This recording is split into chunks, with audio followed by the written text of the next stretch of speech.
Hello, everybody. Welcome. Thank you very much for being here. My name is Russell Shorto. I'm the director of the New Amsterdam Project here at the New York Historical Society, which is devoted to all things Dutch New York, New York's Dutch beginnings, and themes that come from that period. So the things that the Dutch are noted for: tolerance, lack of tolerance, capitalism, and the Dutch pioneered water management. That's how they built their country. And all of these themes, maybe especially that one, are particularly relevant today. So earlier this year, we started something that we call the Climate Lab, where we invite interesting people who've got working on interesting projects related to climate, resilience, water, particularly in New York City. And I would say, I don't know how many months ago, Amy Chester and I began cogitating about how we could develop a kind of partnership with Rebuild by Design. So a couple of things. One, it feels kind of festive in here, so I want to say we're celebrating, but we're not celebrating the 10th anniversary of Hurricane Sandy. We're commemorating, I guess.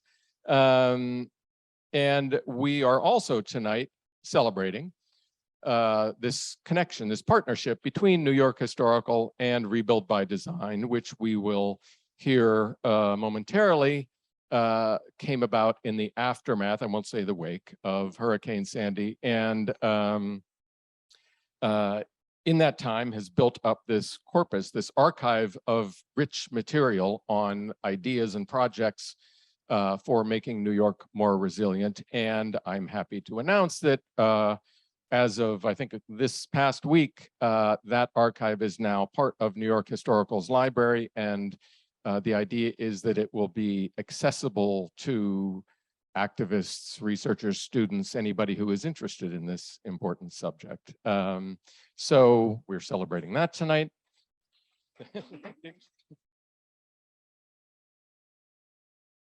That's Valerie Paley, who's the head of the library, who applauds that.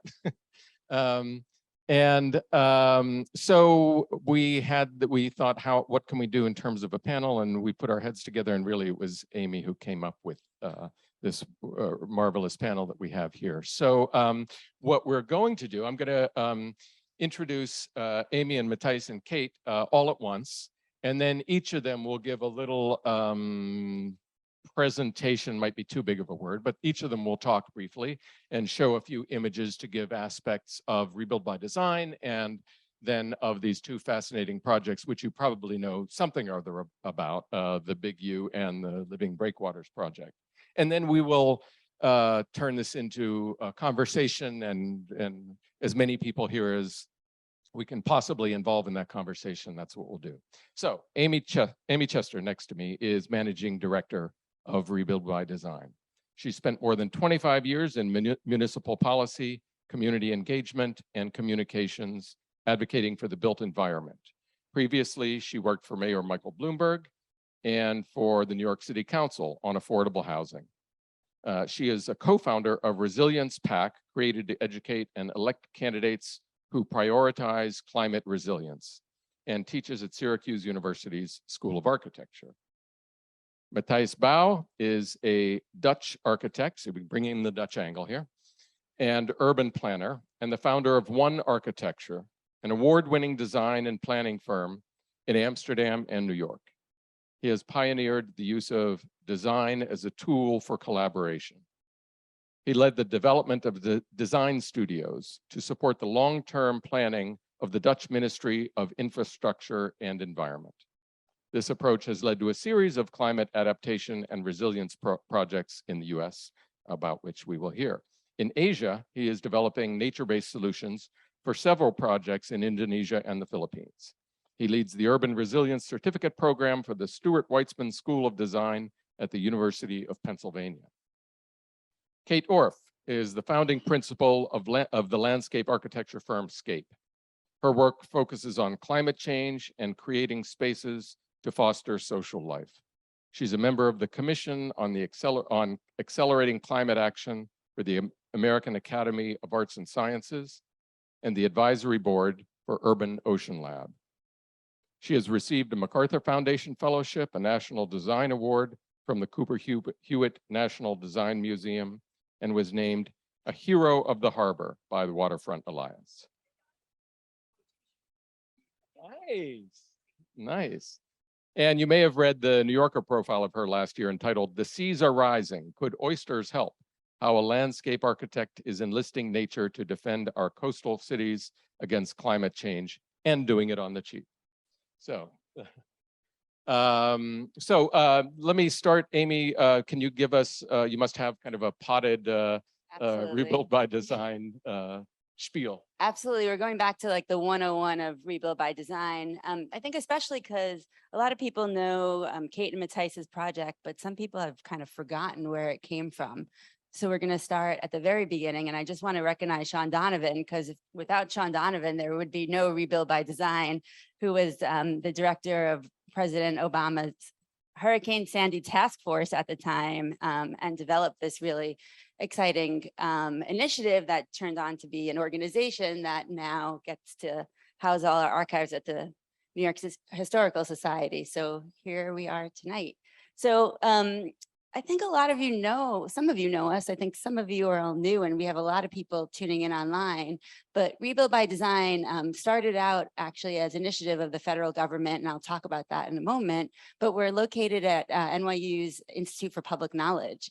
And we are a nonprofit that brings together global expertise to work on really hard problems with communities on the ground and local government, and usually about climate change, but not exclusively. And this is our start. And this was exactly 10 years ago and maybe 4 more days. This is Hurricane Sandy. I'm getting chills right now, actually looking at it and remembering Hurricane Sandy hitting our hometown. And this is how it left us. You may remember about $65 billion worth of damages. Of course, that's only the economic damages that you can count, not the mental anguish that so many of our friends and family went through. 13 states, but the most affected were New York, New Jersey, and Connecticut. 650,000 homes damaged or destroyed, and about 8 million people without power. And what it showed us is the interconnection between physical resilience and social resilience, and that the people who fared better are those that had community and neighbors and family that could check in on one another, and those who didn't don't do as well in these situations. So what was interesting about this moment is that even coming from me, I had worked in New York City for the city council, the mayor's office for 10 years. And this was this huge wake up call for our region. We had experienced Hurricane Katrina, of course, some years late before, but this was the first time that we really understood what can happen here. And what we understood is that all of our processes don't work. We did not know the answers. And a typical design process requires that you know what you want to build at the end. So if you want to build a hospital or a school, you know exactly what you want to do. You have the budget, you have the time frame, and you work backwards. But we thought there's no way that we know the answers, and we have to start doing things a little bit different. So Rebuild by Design was launched by President Obama's Hurricane Sandy Task Force, and it did a call out for interdisciplinary teams that weren't judged on their ideas, but on their background and their approach. And that's how Matthijs and Kate kind of come to this picture. They each headed up a team, and it focused on the Northeast United States. And what it did was it said, if you design teams work with local governments and communities on the ground, we, the federal government, will put up to $1 billion of the federal disaster money into the first phases of these projects. So they knew they weren't going to be able to fund everything, but it was just going to be the beginning. And we had this very intricate process that was like part of an ecosystem of a lot of other things that were happening at the time. We had a process from New York City and both states, New York and New Jersey. We had Occupy Sandy, and we had to work amongst all these many incredible people to figure out what is the thing that we could do that would be very different. So we led the designers through a two-phase process. The first one was a collaborative research stage. It lasted about 3 months, and we took all of the designers who came from all over the world up and down the Sandy affected region. And we introduced them to all different types of people, and we walked lots of different neighborhoods, and we went by boat and train and many places to really understand and give them a broad understanding of what happened during Hurricane Sandy, but also what were the vulnerabilities that existed before, because we weren't just going to build to the last storm. We really wanted to create these projects that were comprehensive. And then we moved into a collaborative design stage and really worked with communities on the ground to be designing very, very actively, doing it through stakeholder mapping and understanding who is affected by it. And to us, stakeholders aren't just community organizations. They are all the government agencies that have to permit and have to allow the projects to happen. They're the industries and the landowners. And we did it in ways that were really fun to make sure that we got people who wouldn't normally come to a design charrette or a community board meeting in the evening to come out and start talking about this. So we started out with a small group of people and funders, and we ended up building and building and building, and ultimately had this really enormous process that brought together some incredible people from New York, New Jersey, and Connecticut. We started out with 5 philanthropic funders and 4 partner NGOs, but we ended up working with 141 different neighborhoods, 181 government agencies, and over 500 community organizations. So this was a massive scale. And if you divide these numbers by 10, because we had 10 teams, you can see about what each of these design teams did on their own for that 8-9 months. And the reason why we did it is to build that stakeholder support, because it's so important, because these projects we knew were going to change. We didn't know how. And we knew that the mayors were going to change and the presidents were going to change. And we wanted to make sure that we had a group of people who can advocate for these visions long after we were gone. So here are there are 10 projects, 7 of which were called winners. The biggest one was $335 million, which Matthijs will talk about, which was the beginning kind of down payment on the Big U. And we have 60 million from Living Breakwaters that the federal government gave the state of New York. So Matthijs's project, the city of New York controls, and the Kate's project, the state. And then we went into implementation. And I think it's really important to know that these projects have been being done under implementation for over 9 years. They are very complex and they are very big, but over that time, we've attracted a lot more money. So we started out with $930 million, and now we have over $4 billion in these projects. And just the kind of side note of Rebuild by Design, we've taken this process to many other cities around the world. But if you want to learn more about the other projects, you can download our book. I'm going to turn it over to Matthijs. Thanks, Amy. Let me see if I can get this working. The Big U was a vision that we developed with a large team. I co-led that with the Bjarke Engels group, and this is the sort of image that is very well known. But what is interesting about the Big U is that it was thought of as a vision for a large area of Manhattan, about 10 miles. But basically, it was thought of as a sort of necklace of independent projects, because we realized that the capacity of a city to build 10 miles of coastal protection wasn't probably not there. And also we thought that the project should be developed together with the community. If we think of it as a necklace, we could have each project respond to the local geography, to the local situation, to local needs of a community. And so this is an exhibition image that shows how, in some way, the Big U is now slowly materializing, or at least to large parts also in design. And so this is the first project. That was the project that got the federal funding, the East Side Coastal Resiliency. You'll have heard a lot about it. It's been also a very controversial project. I hope we get to talk about that, but it was basically the redesign of East River Park and the area north of the Connet substation, and elevating it so that it will keep coastal floods out.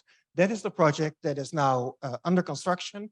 You can see construction at Peter Coopertown and Stuytown. You can also see a sort of horrible devastation of the existing park a bit south near Houston Street. But that's a project that's under construction and that will be completed in a number of years. In addition to that, other compartments of the Big U have started to be designed and will be realized.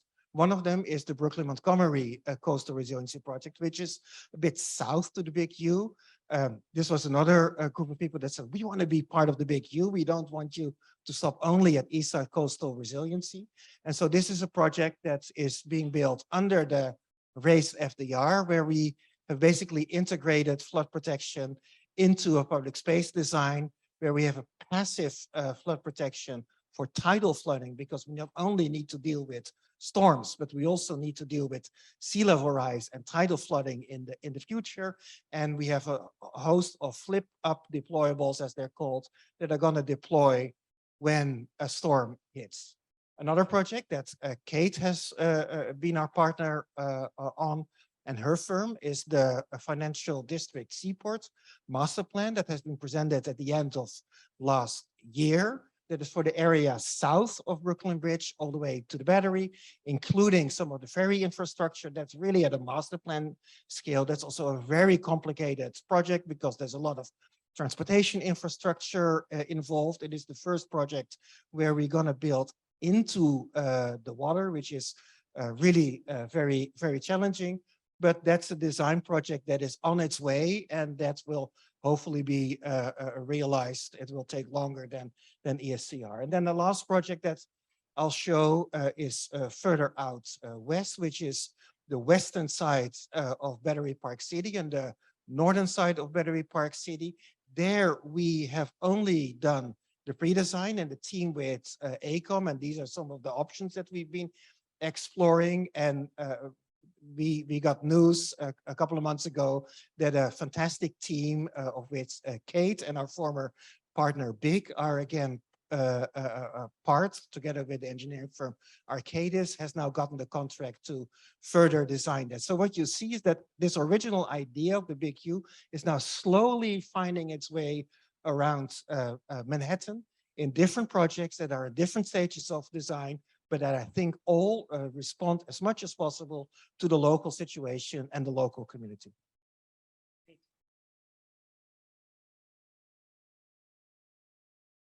Okay. It's very interesting to have this conversation. And I was also just reflecting on where we were 10 years ago, because Amy's slides, you know, they have the graphic design and the logos and all the things. I think I just need everybody to get in the headspace that none of that existed. None of that existed. There was a room at NYU and I was like, are you Hank? And I was like, yeah, yes, okay. So we're going to sit in these tables and we're going to, so just so you know, it's like we're showing you some sort of fait accompli process with the flow charts and the box with the colored thing that goes through the box. Nothing like that happened. That was something that we invented. And then I would say we retroactively made diagrams and said, hey, that's rebuild by design. Our original website was light blue with orange writing, and it was completely unlegible. It was like complete, like for the first year we had that. Right. And so I'm just trying to say that to all of you, because it looks like we were like, we figured it out, and then we did the thing, and then we did A, and then went from A to B to C. It was like A, R, Q. We were, and that was part of the intentionality of this was, right, that the fact is with climate infrastructure, there's not an answer. There's no one answer. It's multiple projects happening in concert. There's decarbonization, there's, you know, lowering risk. There's an incredible diversity of forms of the geomorphology of the New York region. I also wanted to take everybody back for a moment too, because there was a certain moment after Superstorm Sandy when it was like, clearly we're going to build a harbor gate. Does everyone remember that if you were here? And there was, there were a couple of images that were out in the press around from Rising Currents, the Museum of Modern Art show, and some other images. And so there was a kind of like a war in the press, and there was, I don't know if war is a strong word, but there was a very robust discussion, because there was like, clearly we're just going to build the gate and it's, $125 billion. And then it was a different twice that and half of that. But so it was a very uncertain time and so looking back. So I just put this slide up because this is kind of where, for me, also just looking back, I was 40 years old. I had a small design firm, women-owned firm. I had a lot to say, had a lot of experience, and then Superstorm Sandy hit, and all of a sudden, like many of us who had been thinking about these things, all of a sudden it was like you're almost like enlisted into the movement. So the first thing that I had the opportunity to do was work for Mayor Bloomberg's SIRR report, Special Initiative for Rebuilding Resiliency report, on this coastal protection plan. So for me, this was my first dip in the water in terms of bringing everything that I had learned from landscape architecture, infrastructure, coastal environments to play. And this was the first comprehensive response to are we going to build a giant wall across the harbor at the Verrazano Narrows? And the answer was no, we're going to do this, which is a cluster of projects. And of course, you see the pre-big U, you see a whole series of other projects in this document. So this also, Rebuild by Design, also came out of other processes. So I guess I would just say that it was a wild time for all of us, and I would say just don't take us at our word when we feel like we like had it all figured out, because we did not. So, but what did happen is we went into this this room at NYU, and Eric Kleinenberg was there, and they were like, we're going to do research for 8 months, and everyone was like, research, or it was like, what are we? Anyway, it was very, there was a general sense of like, okay, we're just going to embark on this process, and we're going to understand. We know community engagement is important. Through Eric's work, we know that social infrastructure is important. We know that we need a physical response to make people safer, full stop, and reduce risk. But that sort of whirl of ideas was very much live. So Escape undertook this research response. Again, I didn't even think at the time that I should even apply to Rebuild by Design, because I was worried my firm was too small and we would never be selected. And I said, to hell with it, we're going to do it. But there we were, this small firm, but we had ideas. So this was our first kind of like foray into the research piece, which is testing ecological infrastructure in the harbor-wide environment and testing its efficacy as coastal protection, right? So then we ended up through that process and through, advancing the work with the SIRR report, landed on essentially living breakwaters, right? Because we both had, I don't know, we had like 10 projects we were ready to do, and we landed with this one. So this is quickly, I'll just say, living breakwaters for Staten Island.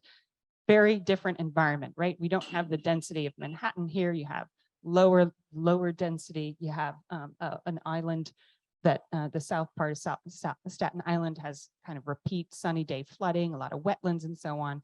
A wall doesn't work physically in this environment unless you have like a 20-foot high wall and like the most expensive pumps in the world. So it's not working. So we developed this, it's a linear string of breakwaters that slows the water, helps replenish the shore, reduces erosion, and then rebuilds. What we described here is that right now I'm calling like the resilience world, right? Because the thing isn't just like, let's just protect the thing. We have to set forward a new resilient kind of agenda, which is, I think, truly the success of Rebuild by Design. It's not just saying, here's 7 projects. It's like, how are we literally reorganizing ourselves from a policy, government, design, implementation standpoint in order to meet the challenges of the future? So this was our kind of ideogram of living breakwaters, which shows an ecologically a breakwater that rebuilds habitat, shellfish habitat, seeded with oysters. It reduces risk, and it's bringing educators to the shore. So I'm just going to flip through the rest of them really quickly. This is the sort of lot of technical sections. We were looking at fish habitat, designing the structure with reef ridges. This was a great moment where Senator Schumer kind of is saying living breakwater. And yeah, that was a good day. And got, the funding. So you just learn so much about how infrastructure happens, right? And then so building on the kind of relationships that I had pre-Rebuild by Design with the Harbor School and Billion Oyster Project, a whole suite of engineers, hydrodynamic modelers, et cetera, building on the historic oyster culture of Tottenville, the town that the oyster built, understanding what we can start now, even pre-funding, going out and meeting the community where they are, in this case at the Raritan Bay Festival, doing incredible amounts of physical modeling, a digital modeling, modeling in a wave tank. And, Pippa Brashear will remind me that it was 8 binders. I always use this. I'm like, there were 6 binders. She was like, Kate, there were 8 binders. Because apparently the table of contents was 2 binders or something. So we had to get our draft environmental impact statement, learned a lot about what is required for even the most beneficial and habitat inducing projects, developed an oyster, a curriculum with the Billion Oyster Project in Gozer. So that is a kind of a curriculum that anyone in the can use. And then now these are under construction out in Raritan Bay with all of these, this is the dream, right? This is, if you're an architect, this is the dream. So this was our first round of our Photoshop, right? And then all of a sudden we have this Stanley, the harbor seal, that comes and visits when the water temperature is right. So that's a quick foray into living breakwaters, what it is and what it is not. Thank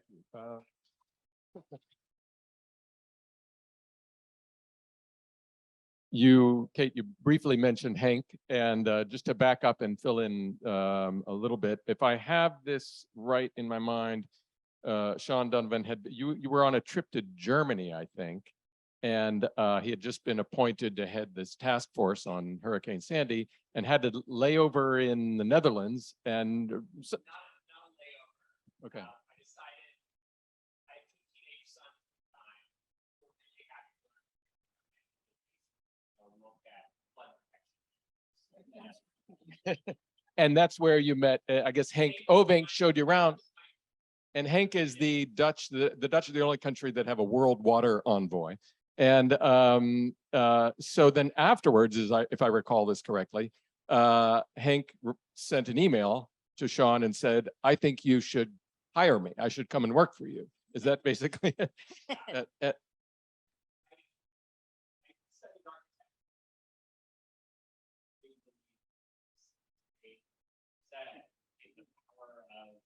Design as we're modeling through these storms.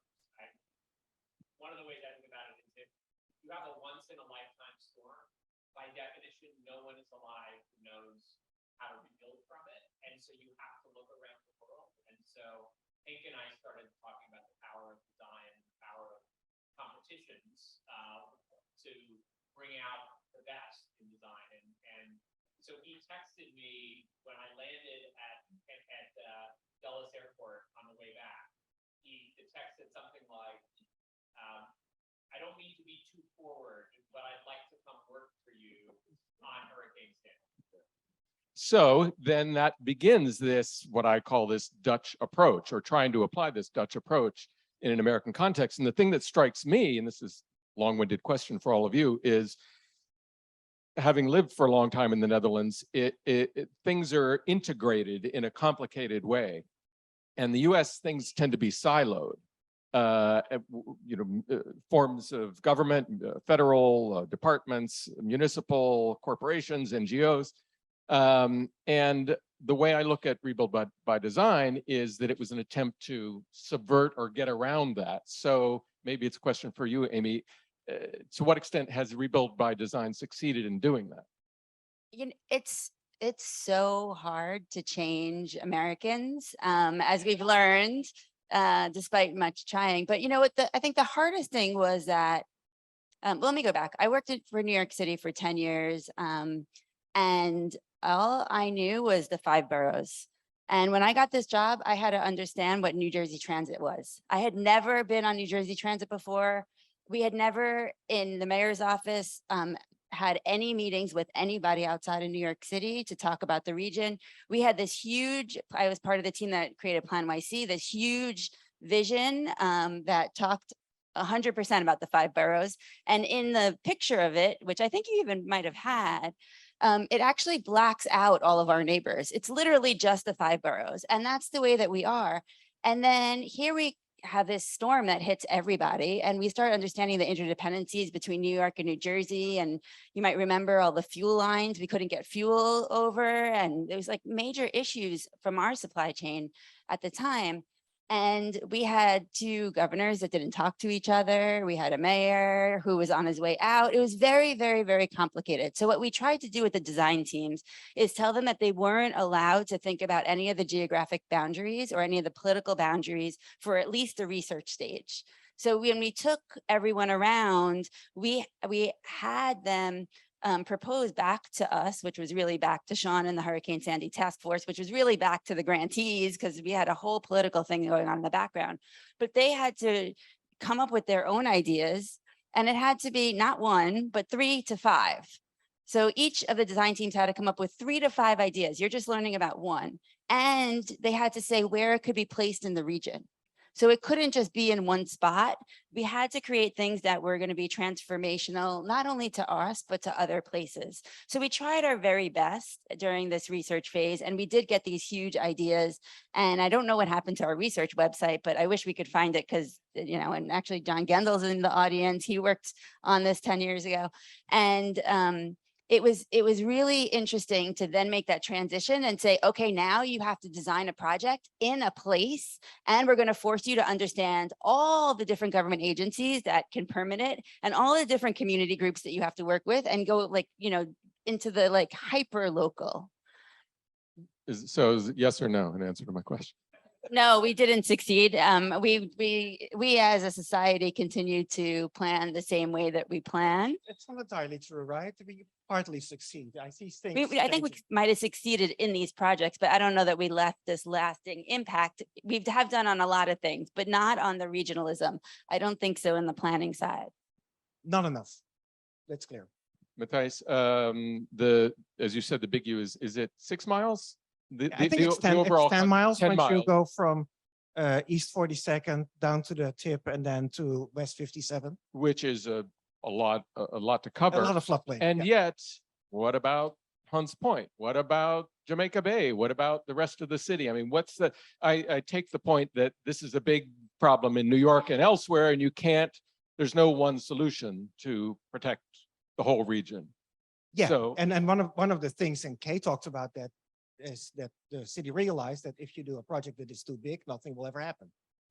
Because the political tides might turn, you might not be able to bring the community together or the money together, or it's just too complicated. So one of the things that we are working with, which is difficult, but is how do you get stuff done in these complex situations? And then basically our idea was, but that was also very much, you see that in the SIRR plan, was to say, let's do things which are about as big as the city can handle them, because if we make them too small, they'll also be squished again. So when thinking about the compartments of the big U and making our application to say start here, we said this is something that will have a real effect, that is not something that the city can sort of squash, but that they really have to work on. And then with the federal money, it was basically a sort of strong incentive to actually work on that project. At the same time, we know that there's something that can be said. Why do we start here? We started in the Lower East Side for 2 reasons. One, the land was mostly city-owned, so they had control over it.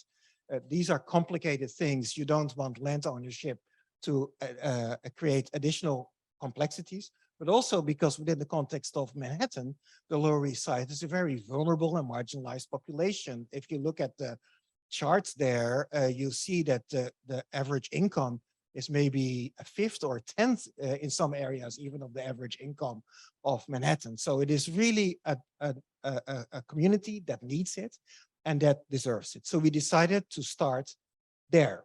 What you now see is the big U is growing, and you can of course rightly ask the question, like, shouldn't you be doing more in other areas of the city as well? Then one of the big challenges is that this is all funded still with congressional money after Sandy. And so the money is allocated to areas that have been impacted by Sandy. So you might say that if the storm had hit 6 hours later, East Harlem and the Bronx would have been flooded. And then we've been working on projects in East Harlem and the Bronx. But we're not. We're working on Staten Island, on the Rockaways, on Red Hook, and on Manhattan. Kate, a similar question, and then I'll open it up to other people. The living breakwaters as it is now, it is meant to protect to some extent part of the southern part of Staten Island. That's one small chunk. How can it be extended in the whole New York Harbor region? And is that the closest to a one-stop solution? Can we just, have a trillion oysters? So, I think this question could take us through to 11 p.m. So, no, what I think is important to note is that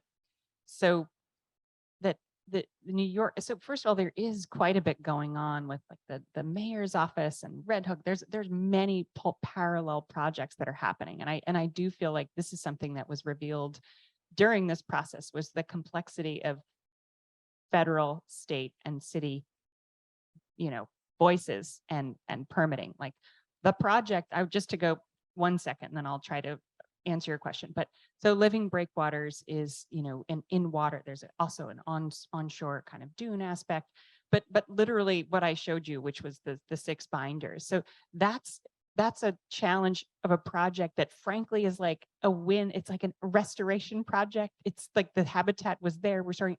So what I find to be so fascinating right now is that we are, we're well into the making of New York City. Like there is no, if you say we need to densify our housing, you look at the plot, then there's a school there, or there's a set of 10 buildings there. So we are essentially retrofitting a very, very dense city with climate infrastructure. So I cannot imagine a more difficult and challenging project right now, which is sort of not being articulated as a generational project. Right now, it's being articulated as like, this person's trying to do this here, this person's trying to do this over here. Can we do this? And what we do need to do, I think, is like queue up a larger discussion about this as being an era of retrofitting New York for climate, and try to connect as much as possible all of these pieces, because right now it's all going to die by death by 1,000 paper cuts, right? Every project could be stopped by anything or any moment. So, so I'm just saying that Living Breakwaters very intentionally was like a modest pilot project, very specific to one area where literally people lost their lives in homes that were hit and by wave action that knocked their houses off the foundation. So it's very, very specific to wave action, and very specific to this piece of Staten Island where we have fabricated vulnerability, right? We have dredged the channel. We have dredged the nav channel that points a direct line to Staten Island. It's not a surprise that the water accelerated over this dredge channel. We have taken reefs out of our harbor. The water is faster moving, et cetera. So living breakwaters is a strategy that's applicable to lower density or medium density areas that are subject to intense wave action. But what we're not talking about, and I think where I would want to go next with the big push to next century climate infrastructure, is that projects like that need to be, and projects like, we have 520 linear miles of shoreline, right? So it's not like, the Big U and Living Breakwaters are 2 examples of denser and lower denser and high density environments, but there's not going to be a one size fits all for those situations. But what I do think is replicable about Living Breakwaters is that kind of world that I showed, which is like bringing people to the shoreline, risk reducing climate infrastructure, and ecological enhancement of habitat. And so I do feel like that's something that could apply in multiple conditions, Rockaways and others. It could also apply to other, coastal infrastructure in different forms, whether that's mangrove replanting in Florida or, et cetera. So. I mean, nature-based solutions is a term that 10 years ago, nobody was talking about that. Right.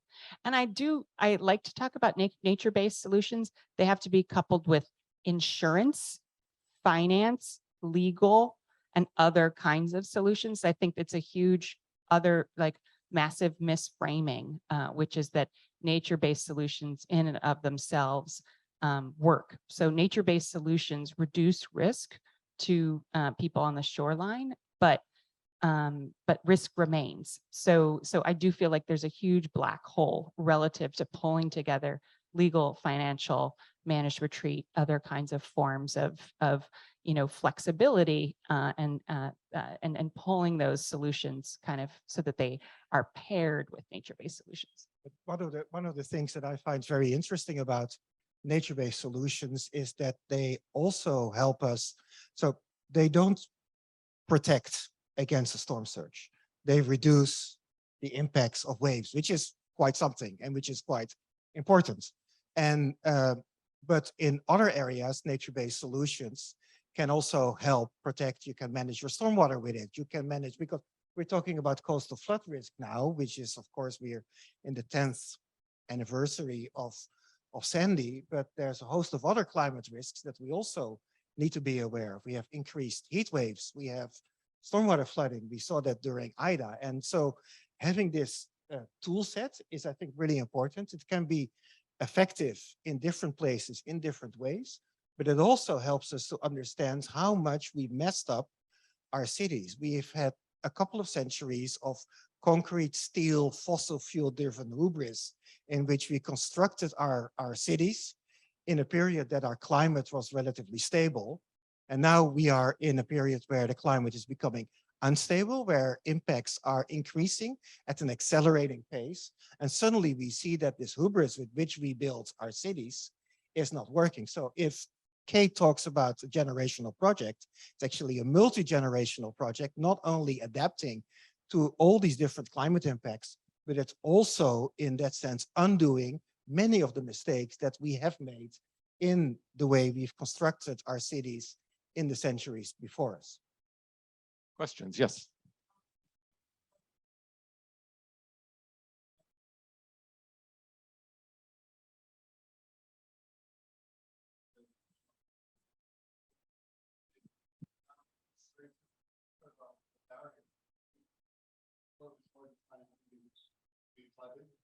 Just to repeat, he's asking about changes in the east.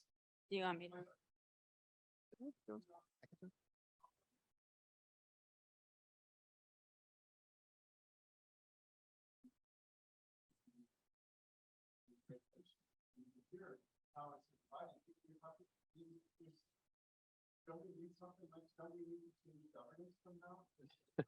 So those are two big questions. Changes Yeah. in the East Side Coastal Yeah, I'll Resilience take Plan. Eastside Coastal Resilience. I know there's some activists here and I'm happy to talk about it.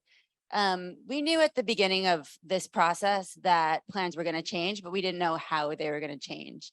And Eastside Coastal Resilience is one segment of the Big U. As the New York City mayor's office began to only commit to do one segment at a time, essentially, they renamed it.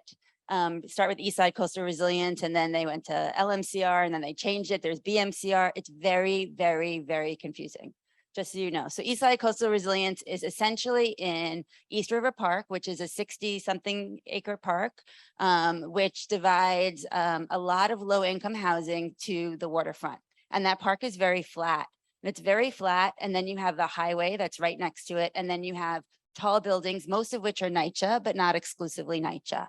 And when the storm came in, it went right through to Avenue B. So it basically went in about 4 or 5 blocks. It was very, very bad for this neighborhood. So in the original design of in the Big U, it had that the berm, so the highest section that would stop the water, would be adjacent to the FDR Drive and would leave parts of East River Park the same as it is today. Some of the fault of, let me just finish. Some of the fault of that plan in the long term was that we didn't really understand sea level rise at the time. And we, and especially me, and I think probably all of us, didn't really understand the impact that Sandy had made and what another storm would make. So what happened, which was unfortunate, is that the mayor's office decided to change the plan after 4.5 years of working with the community, what seemed like overnight, to have a new plan that instead of just having the back of the park be raised, that the entire park would be raised 8 to 10 feet, which set off a ton of questions from all of us, and many other people. How I understand it, and I do not defend the process by which the decision was made at all, because I was as surprised as everyone else and very angry. But as I understand it, by talking to a lot of people who don't work for the city, is that this plan will last a lot longer. Because sea level rise and because storms were going to come, the park that's built today could not take the saltwater inundation. All the fields would be ruined. And I don't know if you've ever gone through a Parks Department procurement process. It takes years for the Parks Department to be able to rebuild anything else. The trees that are there today will die from saltwater. A lot of them already died. So little by little, that park was going to get ruined. And then the mayor's office, through a very bad process, but in the end came up and said, you know what, we don't want to have to rebuild this again. We're going to do it all at once. And please fill in if, you're the designer, you lived through it, but that's how Matthijs, let me came just to it. try to get a couple of other questions in here because we're, yes.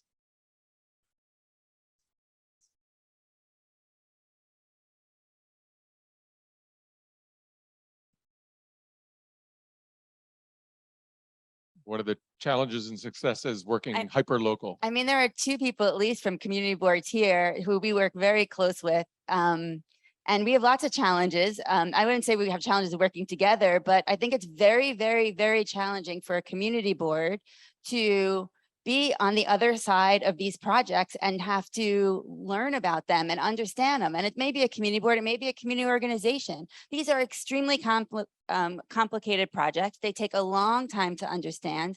And the community board folks have day jobs, and this isn't their expertise. So over time, they've become experts at a trade-off of really like their lives and and their family and things like that. So I think that the biggest thing that I would love to change is making sure that we have technical assistance available to community groups and community boards so they can have an even playing field when they come to these meetings.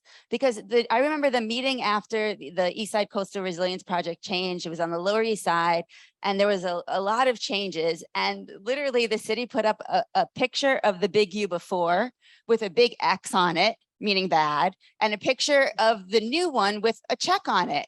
And I was like, come on, but what they were basically showing is that like there was a Con Ed line underneath that was going to complicate things. But, they don't, it's the whole process is just really like, it's unfortunate and fraught. And we have to come up with better ways to be communicating with government and communities and coming up with these ideas together, which is what Rebuild by Design really tried to do. I think one of the things that I learned during ESCR is, but also during basically all these projects, is like communities and their involvement makes projects better. And it is critical that they have, and that's what Rebuild by Design deal, bring them to the table. They make your projects better. They make things difficult, which is good because, as Amy said, sometimes things are not really clear of why they happen. Communication is always difficult. You need to have difficult conversations, but in principle, they make things better.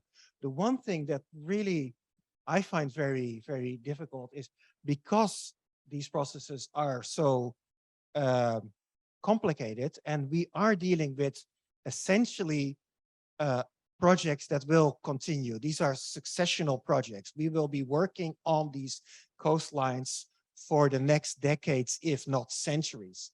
What I really dislike is that all the communication is focused around the one project and not around the fact that we need to have a comprehensive conversation in which we build stewardship, in which we build understanding, in which we learn to speak our language, because if we learn to do that, we'll be able to make much better plans together. So for me, that's the really big lessons. Go from projects in terms of engagement to much more process-oriented engagement.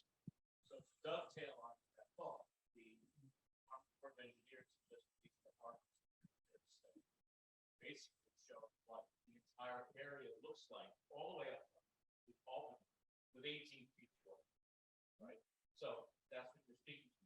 How does the research, rebuild by design, dovetail and work together in what we need is the public education and outreach program so that everyone knows what we're talking about? Yeah, the question was about public education and outreach, and Matthijs's point is that we all, I mean, and I think this 10 years has been, as I said, nature-based solutions, terms like that didn't roll off the tongue then. So we've come a certain distance, correct? Yeah. No, I was just going to say hats, right? That's so, I mean, bring it on. Because the Army Corps has a separate has its own process, right? So there's multiple processes, and they have their series of 5 alternatives and 1 alternative and so you know, and I'm not sure that comes with the needed context or, you know, or conversation. So yes, much to do in that. I'll just jump in that we are part of a group that's trying very hard to extend the comment period. The Army Corps announced this very, very technical plan that I don't understand. It actually looks like the SIRR map because it has a bunch of lines and colors and no one knows what it means. And then they're giving 3 months of outreach, which is, yeah.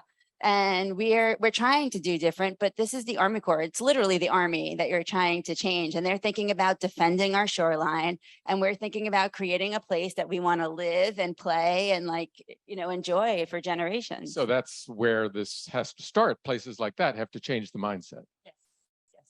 I wanted to just say one more thing about the community process, and that is, I think we also understand that no one will ever agree, just full stop. Like that's one of the big challenges, right? Like we do have to continue to change our built environment and evolve our built environment. But I don't think that, you know, everyone will ever agree on everything, which is a very, very difficult thing to say. And we have to put, you know, environmental and social justice forward in terms of our criteria, et cetera. But I guess that's just something that's very difficult to discuss. But I will say we're here by Central Park. Central Park was very controversial, right, in its time.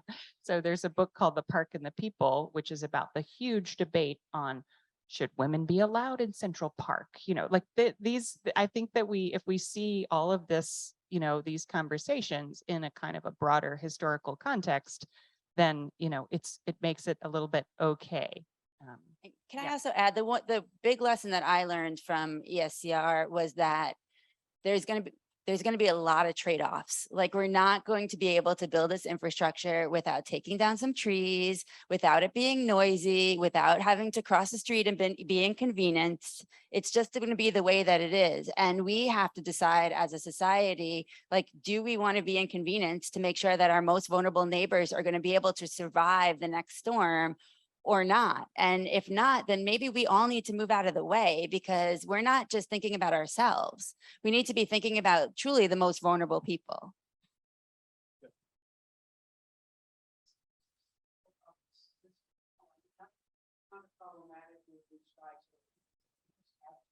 As opposed to being neighbors and community members and citizens who actually feel deeply about what we're talking about. When we still look at these beautiful, colorful slides of the collaborative, you know, experience and people talking together, when in fact there was 3 or 4 years of people having such meetings, and it was completely flipped and a critical decision. Not together. And to talk about why you guys started with increased Lower East Side. Well, one of the things you pointed out that it's the core and our neighborhood. That means that you can do anything you want to people. If we want to go to Staten Island, there was a beautiful wetland in Granville, and it was a big box group. It was a core of the protest. They protested, but the city council just went. And I think, de Blasio was addicted to real estate market. He decided to live exclusively with HRNA. Jamie Forsberg was hired to be the head of the BBC. Before he got the job, he made sure that he was still keep the profits that he resigned in his day. I mean, it was like, how did any of this supported this point? How did anybody believe that a joint level is the right way to do it? Because that's certainly not what they do in the Netherlands. We have the water board, so you really think about how water moves. Okay, I'm gonna. And they're going to have to destroy the park again and build it. Okay, but the main point I took. Okay, that's the main point I'm taking from what you're saying is cynicism. You're accusing them of cynicism. She's So right. yeah, I She's want right. to. I just. Okay, I all right. do- I I just totally wanted get it. to. It's I very wanted to confusing. summarize. It's very, we're sitting here and reflecting for the past 10 years, but we lived through every single one of these meetings. And we lived through, you can ask people who are here what I was doing in those nights and weekends. I was there too. And it was really hard and it breaks my heart, but you're right. What can I tell you? It's, But no. can I No, nuance this? I think you're absolutely right in the sense that it's been a fraught process and it's not a perfect project. I do think that many of your analysis are not correct. For instance, the hydrology of the project and things like that. So, but I don't think what? Yeah, for instance, in thinking that the plan will need to be rebuilt in 10 to 20 years. At some moment, the plan will have to be rebuilt, but that will take a much longer time. And at that moment, you might be like in the Netherlands at this moment, they're not moving away, right? They're looking for their long-term sea level rise into 4 scenarios. One scenario says 20 kilometers of pumps along the coast.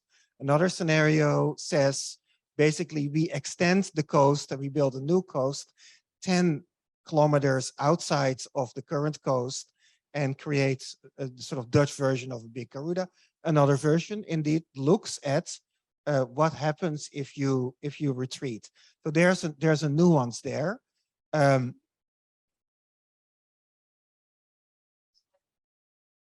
No, what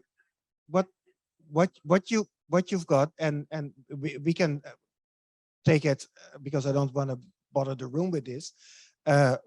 What you got is a project that will function for at least 50 years, if not longer.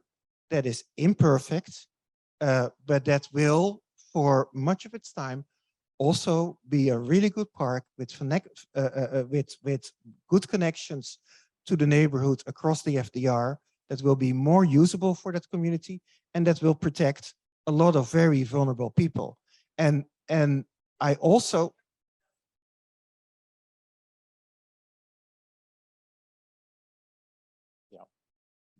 Okay, let's leave it here. Okay, you can continue with them afterwards if they're willing. I just 1 or 2 more questions. It's 8 o'clock. If anybody has to leave because we said we'd end at 8, please.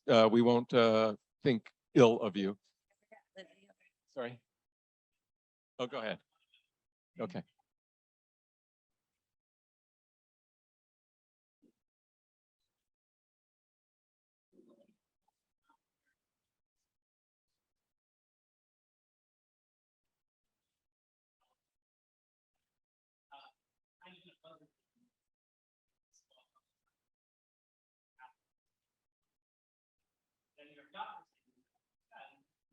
There's a lot of talk about private finance that help catalyze the one international capacity building. But I wanted to invite you guys to talk about how you're thinking about how the public capacity to solve the seems like it's local level structure, but still. So your question is about how to build up the public process to solve problems at that level. Anybody want to? One of the reasons I moved to the United States after developing the big U was that these problems are not only technical problems, right? They are social problems. And for me, as someone who grew up in the Netherlands and who knows about public capacity, I really hope that these type of projects and working on this bigger project in the way that Kate describes it. We need to build the capacity to adapt to the climate crisis is something that I wanted to be involved with. Am I disappointed? Daily. Am I hopeful? A little bit. Somebody over here had a question? Oh, yeah.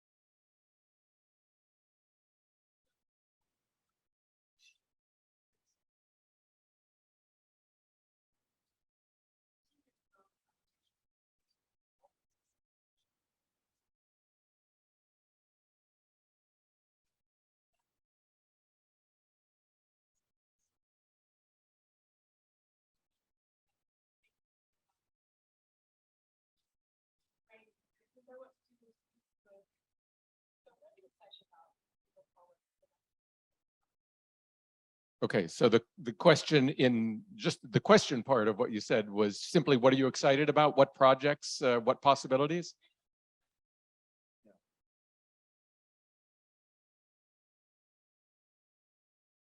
How do we take these lessons forward and what projects?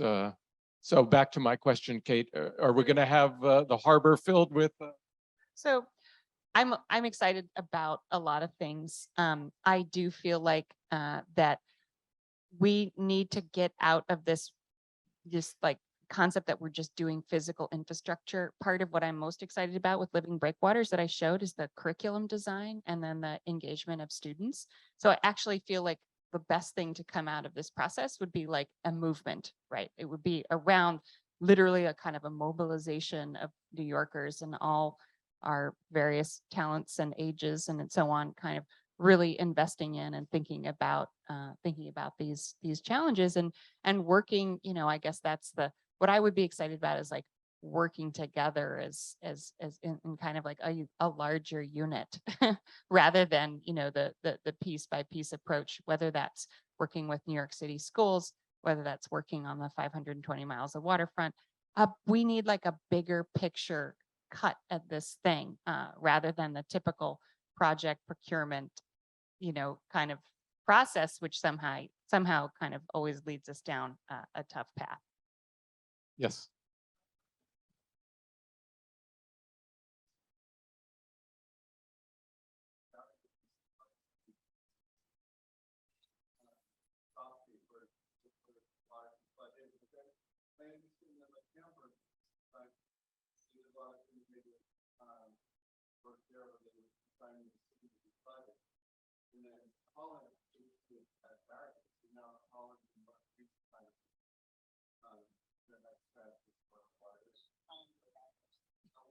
So how much of, for example, the big U is, if I could just repeat the question.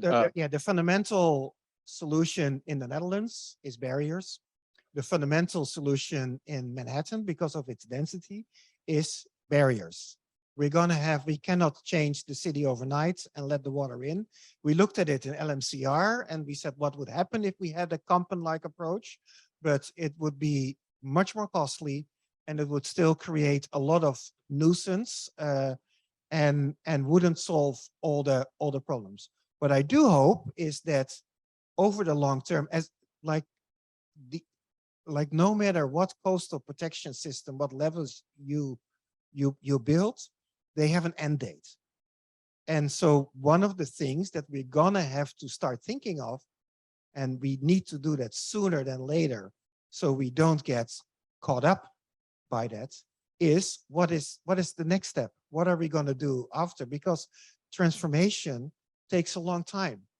And we need to start thinking about, because sea levels will continue to rise.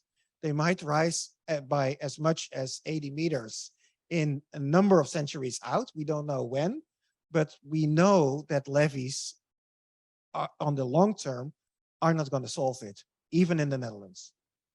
Okay. No, it was also a protective system. It was We're going to have It to. was, it was not. We're going to have It to was not. wrap up. I just Amy, want to wanna- say the last thing of what I'm excited about is that November 8th, you have a chance to vote for the Bond Act, $4.2 billion. And one of the things that I honestly are most excited about is that there's $250 million for retreat. One of my closest girlfriends lost her house in Staten Island during Hurricane Sandy, and she had to retreat. And it's a hard choice to make, and it's not going to be the choice for everybody. And it probably won't be the choice for Manhattan. But the fact that our government is stepping up and putting $250 million to this conversation is really exciting. Turn over your ballot to vote yes.